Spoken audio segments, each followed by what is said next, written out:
अस्सलाम वालेकुम दोस्तों की हाल चाल है थाड़ा सेहत तबीयत ठीक ने। ए जनाब मोहतरम एक सैलेज वाली मां हारवेस्टर है ते जनाब मोहतरम सेल है। कंडीशन थोड़े सामने कैबन शैबन ठीक है, थोड़ी चली। ए टायर पोजीशन है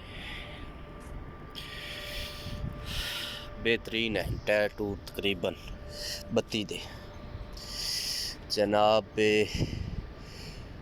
650 75 32 दिन जनाब।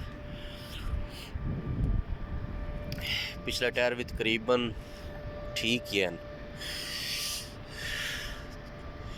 FX 300 जे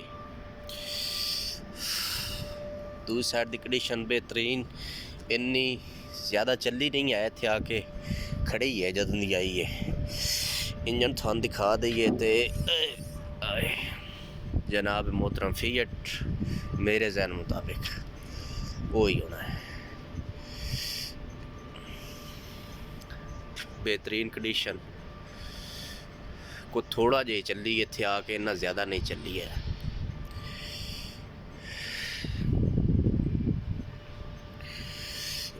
बंद करिए जनाब मोहतरम।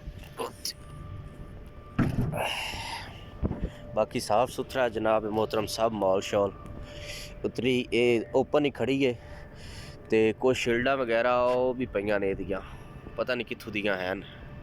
मेरा कैमरा थान दिखा सके तो चेक कर लियो। किसी भरा नूं जरूरत होवे तो मेरे WhatsApp नंबर ग्रुप पे आ जाना है, वो रबता कर सकता है। कटर को नहीं जे नाल, सिंगल जे बस। ये मशीन कटर नहीं है, ये कन्वेयर है ये मशीन। बाकी तकरीबन हर शायद थोड़ी जी है उदों दी रिपेयर हो रही है थोड़ी जी। डिमांड भी बड़ी मुनासिब ही होएगी, जे किसी भरा नूं जरूरत होई तो।